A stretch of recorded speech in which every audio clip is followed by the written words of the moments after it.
Olá, bem-vindos ao Diversiarte, nosso podcast mensal que aborda como a diversidade é retratada no cinema, em séries, livros e arte em geral. Eu sou Pedro Schenck. Eu sou o Eduardo Stelita. Hoje o nosso bate-papo é sobre A Substância, que para quem não assistiu, é um filme de terror e ele foi dirigido por Coralie Forget, lançado em 2024. A trama segue Elizabeth Sparkle, que é feita pela Demi Moore, uma atriz demitida da TV por ser considerada velha demais. Em busca de rejuvenescimento, ela participa de um programa de aprimoramento corporal que promete resultados milagrosos. No entanto, o tratamento a faz dividir seu corpo com a versão jovem e aprimorada de si mesma, a Sue, que é feita pela Margaret Qualley, levando a perder o controle sobre sua vida. Esse filme, ele teve um reconhecimento gigante, né? Quem acompanha cinema tá vendo que tem indicações, e teve indicação pela Palma de Ouro de Melhor Roteiro no Festival de Cannes do ano passado, né, de 2024. 5 indicações ao Globo de Ouro nas categorias de Melhor Direção, Melhor Atriz Coadjuvante, Melhor Roteiro e Melhor Filme. E 7 indicações ao Critics' Choice Awards desse ano, 2025, incluindo Melhor Filme, Melhor Atriz e Melhor Atriz Coadjuvante. Já está nesse circuito aí de premiações. A gente vê, felizmente, cada vez mais filmes do gênero terror sendo reconhecidos pelos debates sociais que eles promovem, né? Você, ouvinte que gosta de filmes de terror, a gente também já gravou um episódio falando sobre refugiados, sobre aquele filme His House, em inglês, que também é um filme de terror,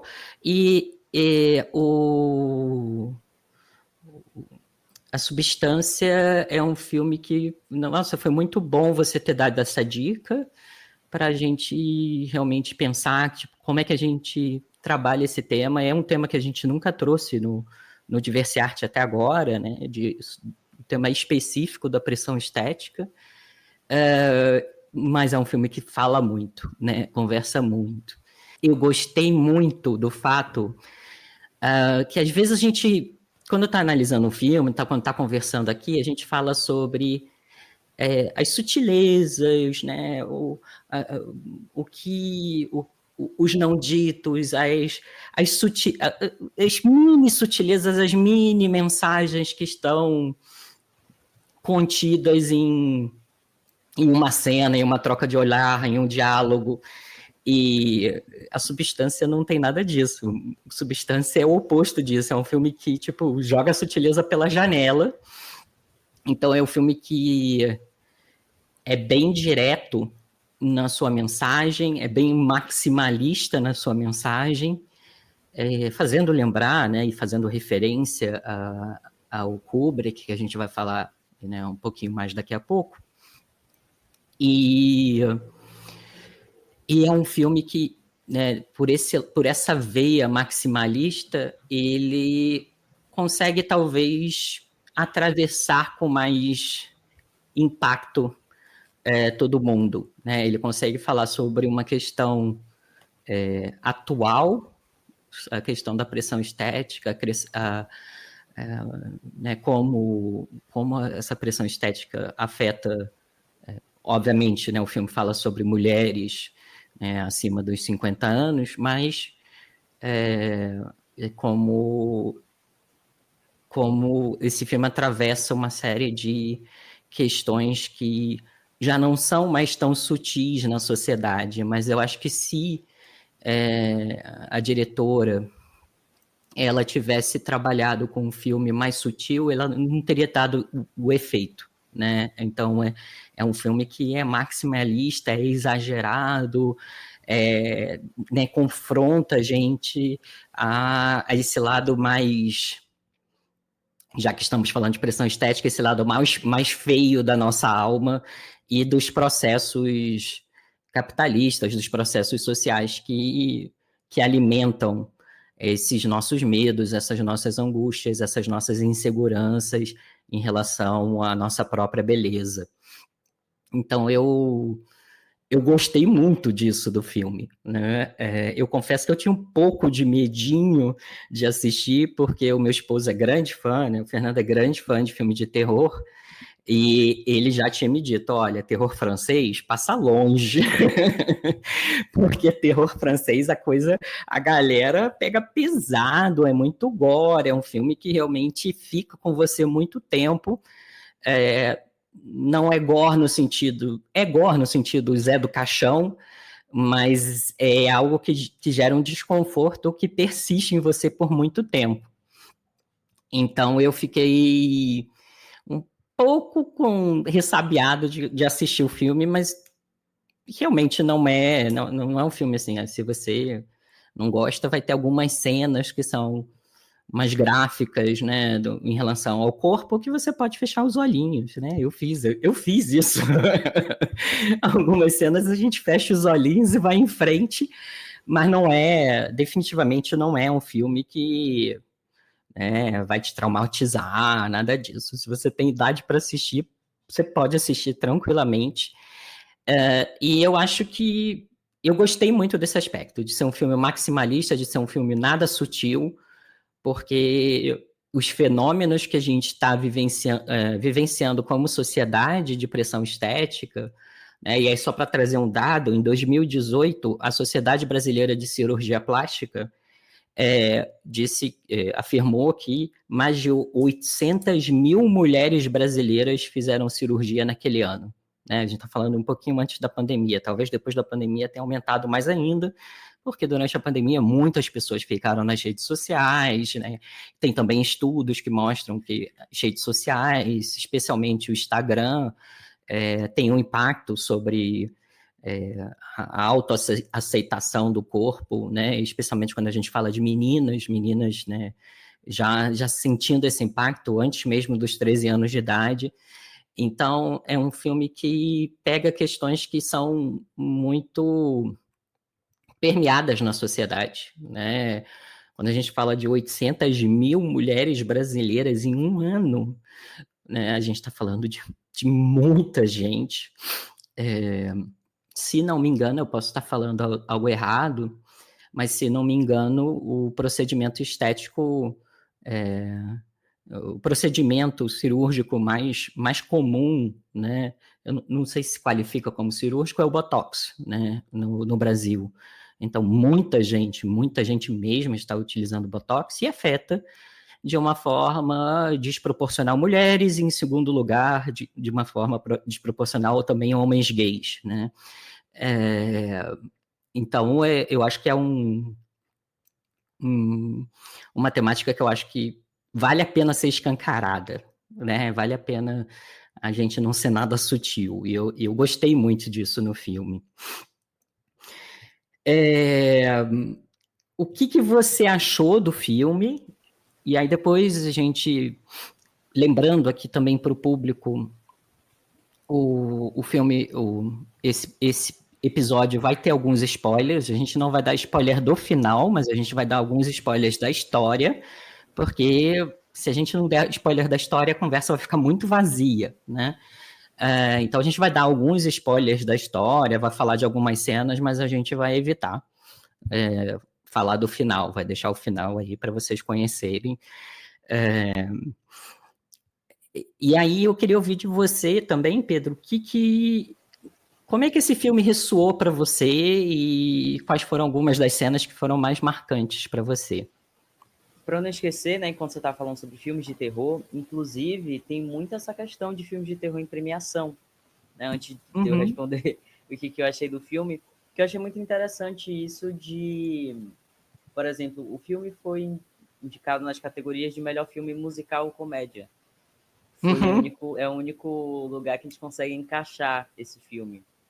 Porque apesar dele ser terror, ele tem essa flexibilidade, né, de abordar vários temas e ele ser um pouco, de uma forma muito estranha, engraçado em alguns aspectos, né? E outra coisa que eu ia comentar, para mim foi hipocrisia dizer que eu não gosto de filme de terror, porque eu estou literalmente com a blusa do Chuck. Porque eu Ah, adoro o Chuck, mas é que eu não considero terror. O Chuck pra mim é não, comédia. Chuck é uma outra categoria, farofa. Eu também adoro essa Farofa, farofa. exatamente. Dou risada com o Chuck. Mas enfim, o que eu achei do filme? Eu, assim como Ainda Estou Aqui, que foi o nosso último episódio, eu fui sem ler sobre. Eu sabia que era terror, eu sabia que era gore, né? Como você falou, é um terror um pouco diferente, mas eu não quis saber muito da história para me surpreender. De fato, ele é surpreendente. A gente não sabe como é que ele vai terminar. A gente vai dar os spoilers, como o Eduardo falou, mas a gente não vai falar do final, que é a grande cereja do bolo. Mas ele realmente é aquele final que você que termina o filme, você fica tipo, eu não conseguiria apostar que isso aqui ia acontecer, né? O grande final é um grande espetáculo, literalmente, que acontece ali na frente de várias pessoas. Já de começo me surpreendi muito com a Demi Moore, tem muito tempo que eu não vejo nada dela, né? E a atuação dela também está impecável. E é um filme muito interessante porque ele demora um pouco para ter falas longas, né? Para a gente ver a atuação falada das pessoas. Ele tem muitas partes em silêncio, só com ações, e você entende o que está acontecendo, não fica tão subjetivo assim, né? Mas eu gosto muito desses filmes porque você passa a observar muito o cenário, se passa mais. É um filme que não tem muitos cenários, né? Ele se passa na casa da Elizabeth, né? Tem às vezes tem alguns no trabalho e no terceiro lugar que ela sempre vai, que é onde ela busca a substância, né? Que já é o nome do filme e a gente já entende já no comecinho que a trama já começa meio rápida, né? Então a gente começa com ela sendo demitida do trabalho, né? Por estar velha demais, que é uma coisa que a gente vê corriqueiramente na sociedade, mulheres, principalmente que trabalham com estética, né? A gente vê atrizes, a gente cansa de falar sobre atrizes, cantoras, né, mais velhas que falam sobre isso, que independente de se terem sido um grande ícone, como é o exemplo da própria Elizabeth, que foi um ícone em relação a eu não sei como é que chama esses programas, né, que as mulheres ficam fazendo exercícios assim, É de dançando, fazendo ginástica, né? É, isso, ginástica, que era de muito aeróbica. famoso. Exato, tinham muitos assim. Então ela foi um grande ícone de corpo, né? De beleza, de saúde. E ao ficar velha, ela vira algo descartável, né? Que é uma coisa que a gente vê. Além de estar mais velha, ela é mulher. Então, automaticamente, você sendo mulher e ficando mais velha, você já vira alguém que não presta mais ao olhar da sociedade, enfim. Principalmente se você trabalhar com o seu rosto. E é muito interessante porque você faz comparação com, por exemplo, o vilão, vamos dizer assim, né, do filme, que é um homem mais velho, extremamente nojento, e aí essa parte que me pega do filme, que ele mostra muito, tipo, mastigando de boca aberta, eu tenho horror a isso, o meu terror é isso aí, não é, Aí você tava ai, assim, ai, não quero ver. meu Deus, que cena horrorosa, e é só um velho, tipo, comendo de boca aberta, cuspindo, eu detesto isso, mas isso faz parte como eu falei, são os detalhes, não exatamente ele precisa estar falando alguma coisa para você já detestar ele e entender o que o filme está falando, né? Que são esses homens nojentos que estão num lugar de poder e tá desprezando uma mulher que tem a idade dele, ou às vezes até um pouco mais nova que ele, que estava completamente inteira, assim, você fica sem entender mesmo, tipo, ela envelheceu, mas a Demi Moore tava se eu envelhecer assim que nem ela, eu tô no lucro, né?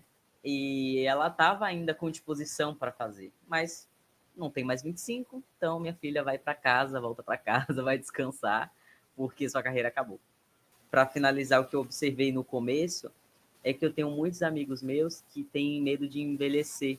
E eu vi todos os meus amigos naquela cena em que ela passa a entrar num momento de surto, assim, né? Vou tomar isso aqui sem nem saber o que é. A minha geração tem muito medo de ficar dos traços da vida começarem a aparecer, né? Uhum. Eu tenho 24 anos, mas assim, é justamente agora que eu já vejo as pessoas, inclusive eu, às vezes, tipo, meu Deus, estou na metade dos 20, estou velho. Automaticamente a gente está extremamente velho já. 29 pra gente é como se fosse 45, sabe?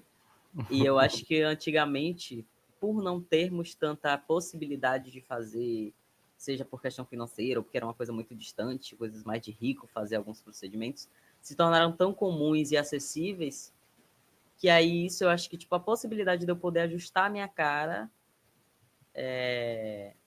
faz com que eu fique nesse anseio de querer fazer isso logo e não esperar a vida passar e a gente, por formas naturais, tipo, beber uma água já ajuda, fazer exercício físico, não, vamos ficar com a cara aquela moça da Zorra Total que ficava esticando a Uhum. cara assim, vamos esticar a cara, vamos fazer algum procedimento.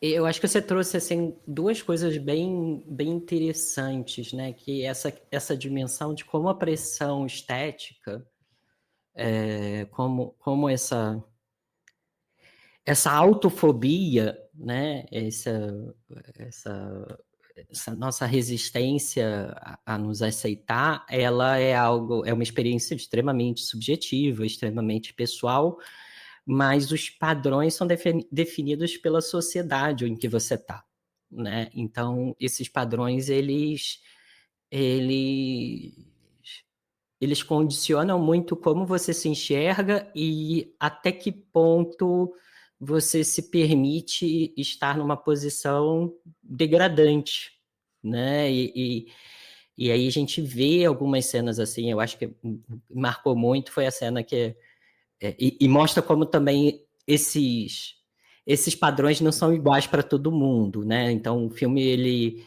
com o personagem do Dennis Quaid ele mostra realmente essa diferença de como esses padrões, né, as discriminações que mulheres com mais idade vão ter são muito diferentes do que a recepção na sociedade de mulheres com mais idade são muito diferentes de como é, homens com mais idade vão ter. Pelo contrário, né? O homem vai ganhando, especialmente o homem branco, vai ganhando, acumulando cada vez mais poder, né? Isso faz até com que, quando a gente leva esse debate sobre gerações para o ambiente de trabalho, a gente precisa ter muito cuidado, né? Também porque muitos dos homens se beneficiam até, né, da coisa do cabelo branco, né, de ter o cabelo branco, se beneficiam na sociedade, enquanto as mulheres são descartadas, né. Uma informação que talvez as pessoas não tenham, a Demi Moore, ela é uma atriz que fez muito sucesso na década de 90, Proposta Indecente, Showgirls, Showgirls? Showgirls. Ela fez uma série de filmes em que ela era símbolo sexual, né? Ela era uma referência de mulher bela, ainda é a referência de mulher bela. Ela gravou esse filme com 61 anos de idade e ela interpreta uma mulher de 50. Então, ela ainda está dentro, né, em termos de corpo, né, em termos, né, de rosto, ela é uma pessoa que historicamente também fez vários procedimentos estéticos e, e eu acho que, tipo assim, o interessante dela é que ela soube parar, né, porque isso acaba virando também uma compulsão, né, na sociedade de hoje, né, as redes sociais, as pressões, os preconceitos, as discriminações vão gerando uma compulsão em muitas pessoas, e aí não basta fazer um procedimento estético, tem que continuar fazendo para se manter dentro de uma imagem inalcançável. E parte também desse sumiço da Demi Moore é porque ela também ela, ela, ela tirou muito tempo para apoiar o Bruce Willis, que tem afasia, que é uma doença degenerativa, e aí ela também, né, ela tirou muito tempo também para apoiar ele, que ele é o ex-marido dela, é pai, eles têm filhos juntos, né?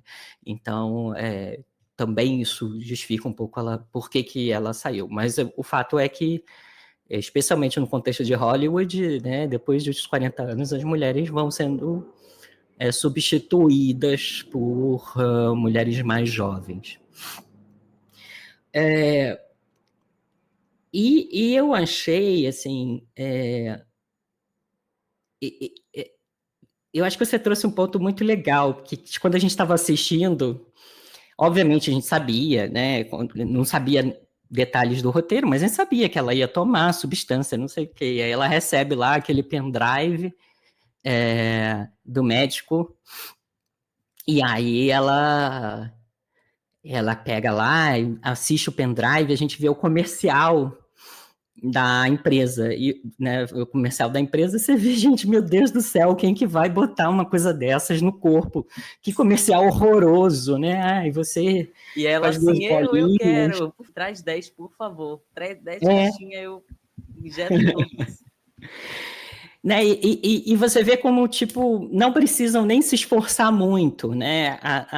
A pressão social da pressão estética, ela é tão forte que a empresa não precisa se, se esforçar muito. Então, é uma coisa, claramente no filme é apresentado como uma substância ilegal, né? Que ela obtém por meios escusos, mas eles mostram quão degradante, o quão baixo ela precisa ir, né, e naquele beco, passar embaixo daquela portinha, no lugar todo pichado, não sei o quê, e mostra como as pessoas estão dispostas a estar numa posição degradante para poder fazer parte desse clube, né, das pessoas dentro desse padrão estético. Então, isso eu acho que eu achei muito marcante. Outra cena também, que foi que ela encontra esse ex-colega de classe.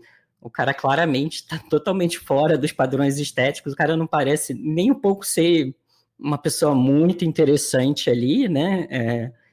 Ele parece estar mais interessado em encontrar com ela, porque, bom, ela é uma atriz famosa. E aí ele coloca o telefone dele, aí cai em uma poça toda nojenta, e aí ela pega. Então, conta até que ponto a gente se submete a essa pressão estética e se permite estar em posições totalmente degradantes, né? E aí eu acho que o filme vai cada vez aumentando mais isso, mostrando, né? Tipo, quando ela entra, né, quando ela gera a clone dela, a Sul, mais jovem, e aí ela fica lá no chão do banheiro, né? Aí depois a Sul pensa, não, então tá, então vou abrir uma portinha aqui, uma porta escondida no banheiro, e vamos jogar ela dentro Pra desse botar essa velha lá depósito. dentro. Dentro de um depósito, largada no chão, não tem nenhuma caminha, não tem nenhum travesseiro, não tem nada. Ela largada ali no chão. Então mostra como a gente trata os nossos próprios corpos, né? E como essa pressão estética gera esse desprezo pelo próprio corpo. Eu achei isso muito interessante, porque é o argumento da empresa da substância, né? Vocês são uma só. Não existe ela e vocês são a mesma pessoa, né? Então, como essa pressão estética, como essa autorrejeição, como ao sofrer essa pressão estética, você sente que você se permite estar em posições degradantes e como isso vai levando você a se colocar numa posição né, de desrespeito consigo mesmo, de desrespeito com o próprio corpo, né? E aí a gente vê a outra face, como é que a Sul trata ela, né? A Sul trata ela com desprezo, né? Então fala um pouco sobre esse etarismo, né? Como os mais jovens tratam as pessoas profissionais com mais experiência, com mais idade. Isso vai influenciar não só num contexto, né, de show business, né, no contexto da televisão e do cinema, mas também no ambiente de trabalho, né, em todos os ambientes de trabalho, como muitas vezes a experiência de profissionais com mais idade é desvalorizada pela juventude, que vai ter, né, pode ter, mas normalmente, né, se a gente fala do ponto de vista biológico, né, vai ter muito provavelmente mais energia, vai ter mais, né, mais empolgação, né, vai estar mais em contato com novas tendências. Então, como a juventude trata as pessoas com mais idade. Então, é um filme que fala sobre o etarismo, fala sobre os efeitos do etarismo nas mulheres, e ao mesmo tempo fala de como essa mulher se enxerga, né? E como ela trata o próprio corpo também, como ela permite que a outra largue ela dentro ou no chão do banheiro ou dentro de um depósito escuro, né, escondido atrás da parede, né?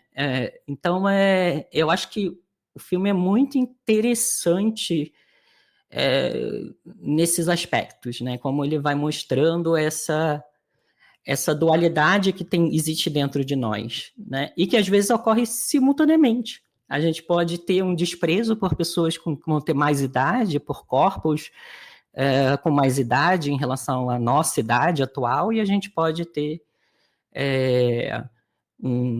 uma desvalorização em relação à nossa própria idade, né? Em relação quando a gente compara com corpos mais jovens, né? E aí eu acho que, tipo assim, a gente precisa também começar a separar o que é discriminação, né? O que é discriminação, o que é fobia, o que é pressão estética. Eu acho que é importante a gente separar. Então, o que é discriminação? Discriminação são processos sistêmicos, sociais, que pessoas de grupos historicamente minorizados vão sofrer. Então, vamos parar com essa história de falar que eu sou ruivo, né? Que nem o presidente da FIFA, né? Porque eu sou ruivo, eu sofro discriminação. Porque eu sou branco ou porque eu era muito magro, eu sofria discriminação. Não, você sofre uma pressão estética. O que é a pressão estética? A pressão estética é a internalização, né? Essa experiência subjetiva das que as pessoas vão ter a partir, e que diferencia, né, subjetivo, diferencia de pessoa para pessoa, e que vão ter a partir desse modelo padrão estético inalcançável, né? E todo mundo sofre com pressão estética. Todos nós aqui sofremos com pressão estética. Todo mundo que está nos ouvindo, nós dois aqui, e que a pressão estética ela pode ser um pouco diferente em um lugar e em outro, né? Então é importante perceber essas diferenças. Não se trata de diminuir, de falar, olha, pressão estética não é nada. Claro que é, senão a gente não teria 800 mil mulheres fazendo essas cirurgias por ano. Mas não é a mesma coisa de que você sofrer discriminação. E aí, quando tem esse cruzamento de você ser uma pessoa de um grupo minorizado, quando você faz parte desse grupo minorizado, a pressão estética é maior ainda. Você sente isso, isso vai ter um impacto em como você permite ser maltratado por pessoas, colocar em situações degradantes. E eu acho que o filme mostra bem isso, como essa violência ela é perpetrada, e o que a gente acaba fazendo com nós mesmos e com os nossos corpos, né? E aí essa pressão estética em algumas pessoas acaba virando uma compulsão, chegando ao ponto de que a pessoa, né, vira um boneco de cera. E aí a gente chega num outro ponto. A cirurgia estética e estar cedendo a essa pressão estética é também um privilégio, é um marcador de classe social, porque quem tem dinheiro para ficar gastando assim fortunas em, por exemplo, simples, né? Maquiagem importada, maquiagem lá da Fendi, lá da Rihanna, né? Quem tem dinheiro para isso, para investir nisso todo dia? Quem tem dinheiro para pagar cirurgias bariátricas? Cirurgia bariátrica também era das cirurgias mais realizadas no Brasil. São pessoas que têm dinheiro, né? Que têm poder econômico. Em relação a esse filme, quando saiu, é que no final das contas, a Sul se tornou um grande ícone. Mesmo que seja uma grande brincadeira, né? A gente só tá zoando, né? Pelo fato de que a Sul, ela é perfeita. Então, fizeram memes, enfim, da substância. Eu acho que a gente não pode ficar muito estressado e pensando demais no futuro e como a gente vai ficar. Mas, ao mesmo tempo, eu acho bacana a gente ter essa consciência de que em algum momento todos vamos envelhecer. Mas eu acho que é importante a gente pensar no nosso envelhecimento para que a gente possa cuidar do nosso corpo e da nossa cabeça para que seja um envelhecimento é nível Fernanda Montenegro, que é uma mulher de 90 e poucos anos, que super lúcida, super consciente. Se a gente envelhece é porque tá dando tudo certo. Né? Na minha concepção é isso. O máximo de idade que eu consegui chegar é porque eu tô conseguindo tocar a minha vida de uma forma positiva. Eu tinha visto essa coisa, né, da Sul ter virado uma referência, um exemplo, mas as pessoas não reconhecem que ela também ela é vítima desse sistema. Ela se beneficia desse sistema, né? Ela não está ali só... Em nenhum momento, ela pode ser até uma pessoa muito inteligente, né? Muito capaz, muito boa profissional. Mas o que ela está vendendo ali a serviço de um modelo capitalista é o corpo dela. E aí, como aquele corpo ele é enquadrado, como esse filme, dirigido por uma mulher, ele consegue mostrar esses dois, o que eles chamam de gaze, né? O olhar do homem sobre a mulher e o olhar da mulher sobre a mulher. Então, naquela cena do banheiro em que a Demi Moore, no início do filme, né, que ela começa a testar a substância, e que ela tá ali com o corpo dela pelado, né? Um corpo de uma mulher de 60 anos, como aquele olhar é um olhar mais neutro, né? É o olhar da mulher sobre a mulher, né? E como as gravações do programa de aeróbica da Sul, onde a câmera foca, né? Como aquela câmera... O que aquela câmera está focando? O que ela está fazendo? E o que no cinema a gente chama de male gaze é esse olhar que esquarteja a mulher, né? Que mostra só... Ela não é uma mulher, ela não é um ser humano completo, ela é uma bunda, ela é um peito, ela é uma barriguinha curta, ela é o decote no biquíni, ela é aqueles recortes sexuais que vão ajudar a vender aquele produto, aquele corpo, né? Aquele ideal de beleza que vai gerar dinheiro ao definir aquele padrão de beleza para todas as outras mulheres que assistem o programa, né? Então, eu achei muito bacana que o filme consegue trazer esses dois olhares, né? Ele traz esse olhar, um olhar mais neutro, do female gaze, né? Da mulher olhando sobre ela naquela cena do banheiro, um olhar, olha, tá aqui, eu tô aqui pelada, isso sou eu, de manhã, de frente com o meu corpo, de manhã de frente ao espelho, em frente ao espelho. E como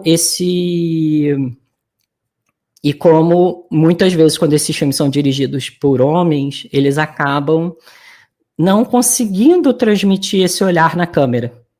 Eles transmitem muitas vezes, até propositalmente, eles transmitem esse olhar mais objetificador, mais sexualizador daquele corpo daquela mulher. Aí tem outra coisa, né? O filme, eu não sei se você... Acho que não era da sua época, Pedro, mas essa referência que eles fazem do programa de aeróbico foi um processo que ficou muito famoso na década de 80 da Jane Fonda. A Jane Fonda foi até Bond Girl, né? Foi até par romântico do James Bond. E depois de uma certa idade ela começou a fazer fitas VHS de ginástica em casa, e essas fitas foram um sucesso enorme.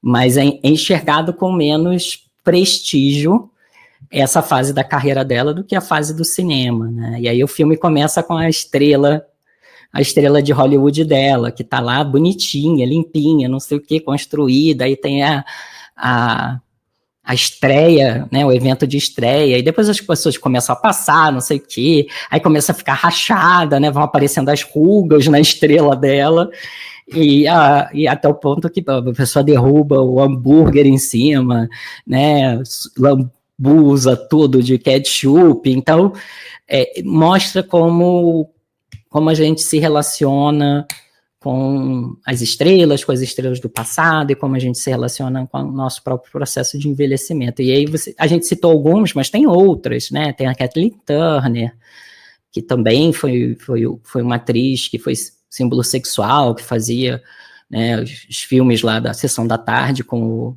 o Michael Douglas, Tudo por uma Esmeralda, Alan Quaterman, e que passou também por esse processo de desprezo da sociedade, né, da indústria cinematográfica, porque apesar de ter a mesma idade, o Michael Douglas, a carreira dele foi crescendo conforme ele foi envelhecendo, e a dela foi desaparecendo, né? E aí a gente vê depois, a gente falou sobre isso no episódio que a gente fala de maturidade masculina, no seriado Método Kominsky, né? Como é que é a volta dela, como é que ela é comparada ao Michael Douglas, né? Como é que esse olhar é diferente para a mulher, né? Para não esquecer, eu coloquei aqui, aparentemente o corpo que aparece no filme da Sue não é o corpo 100% da atriz, né? Provavelmente eles fizeram alguns efeitos para fazer aquele corpo perfeito, né? Aquele corpo sem marcas, aquele corpo realmente extraído da substância, né? E já fazendo esse gancho, né, dessa questão do corpo da atriz, a gente vê que não existe corpo perfeito, eu vou para minha dica, que é um documentário chamado O Homem que Quer Viver para Sempre. Para quem não sabe, quem não está cronicamente online, porque isso foi notícia muito na internet, assim, é um milionário, bilionário, nem sei, mas é um homem muito rico nos Estados Unidos. Ele simplesmente acordou e decidiu que ele queria ser eterno. Que eu acho que não é uma boa ideia, inclusive, eu não gostaria de ser eterna. Mas, basicamente, esse documentário, né, ele fala sobre a vida do Brian Johnson, que é um milionário. Ele tem uma empresa, se eu não me engano, é de TI, mas, enfim, ele faz aplicativos, enfim. E ele começou a fazer testes com o próprio corpo. Tecnicamente, ele é uma cobaia. Começou a fazer testes para que o corpo dele rejuvenesça ou então pare de envelhecer, né? Tente fazer de alguma forma com que o corpo dele se conserve ao longo dos anos. Ele tem, se eu não me engano, 50 anos, 51, por aí. Deu a entender que ele tem se inspirado no filho dele, que tem 18 anos, já deve ter uns 19.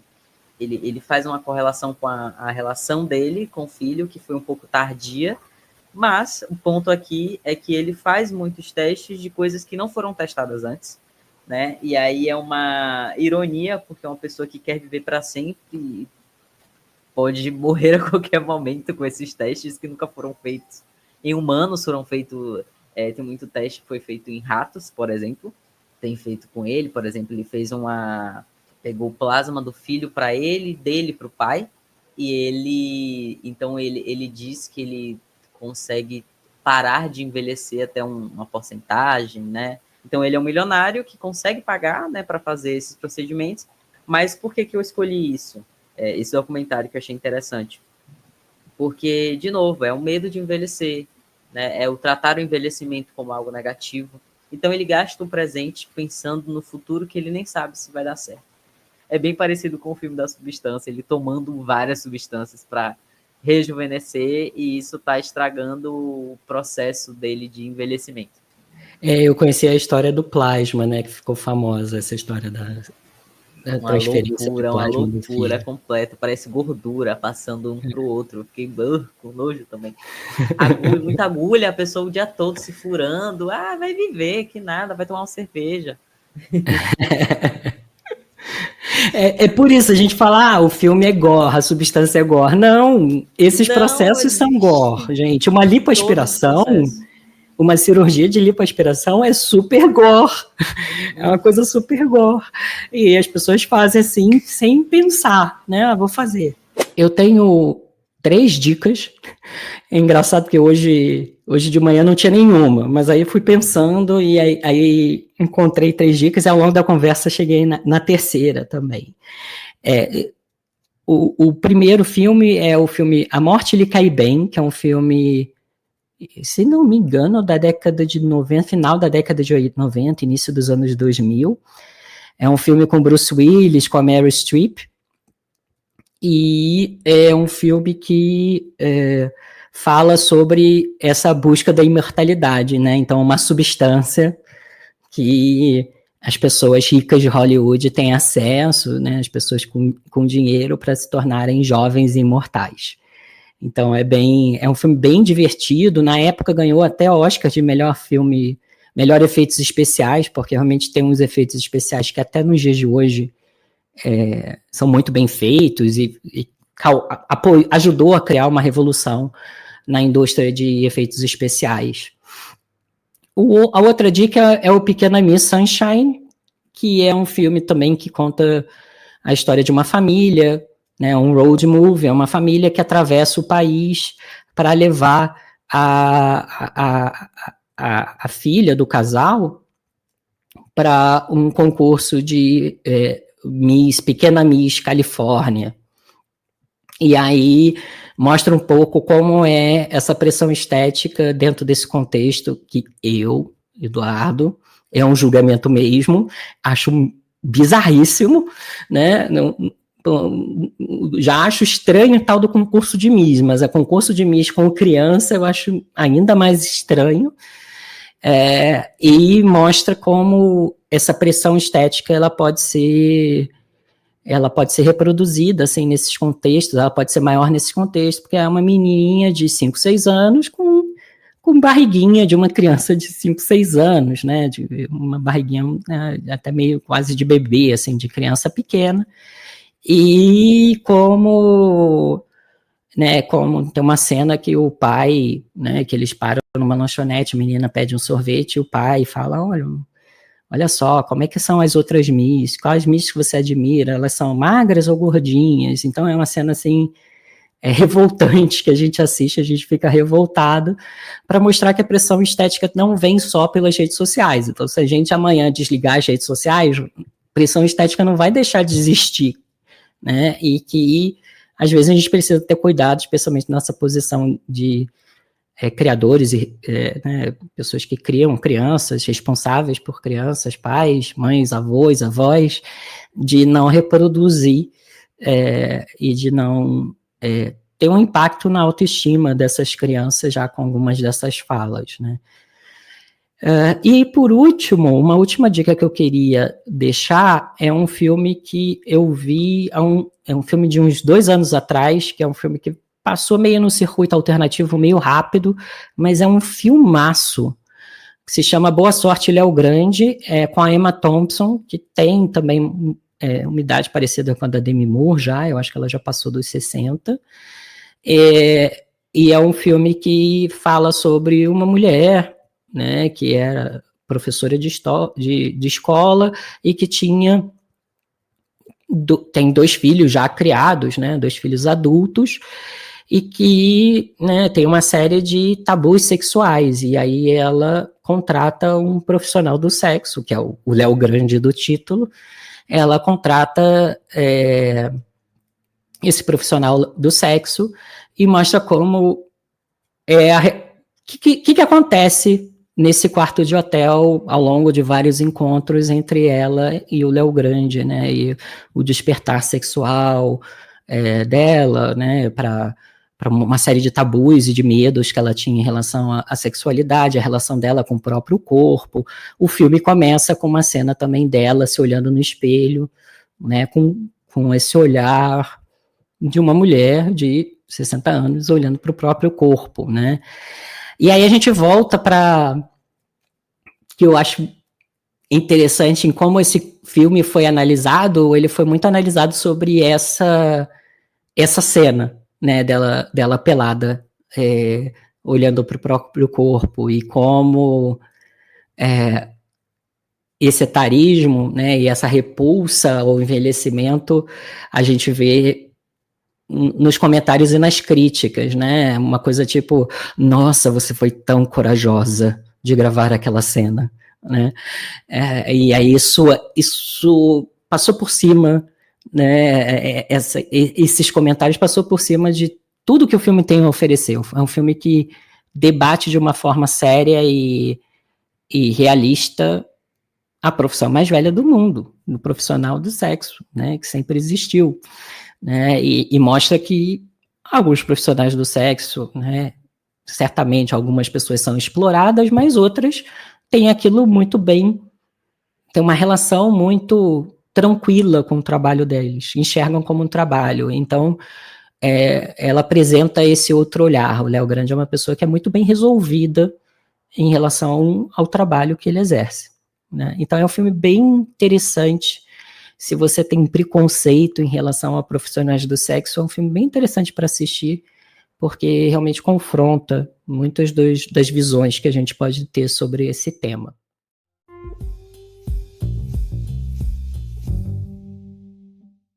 E aí, depois dessa conversa sobre pressão estética e o filme A Substância, fica a reflexão. Até onde vamos atender para... Até onde vamos atender? Até onde vamos para atender aos padrões impostos pela sociedade? E como isso afeta a nossa vida e nossa saúde mental? Então, para você continuar refletindo sobre isso, nos siga no Instagram, @Diversiartepodcast, e fique por dentro de tudo que a gente traz sobre diversidade e arte. Se você está ouvindo no YouTube, não esquece de dar aquele joinha e se inscrever no canal. E se você acompanha a gente pelo Spotify, aproveite para curtir o nosso perfil e ativar as notificações para não perder nenhum episódio. Porque esse é o primeiro episódio da nossa temporada 2025, então não esqueça de nos acompanhar. E claro, se você preferir o episódio em formato em vídeo, ele está disponível no nosso canal do YouTube, Instituto Diversidade. Estamos também em todas as plataformas de streaming de áudio, né? Não é só Spotify. É só procurar por Diversidade Podcast no seu app favorito. Agradecemos muito por você ter ficado com a gente até aqui. Até o próximo episódio para mais uma conversa sobre diversidade e arte.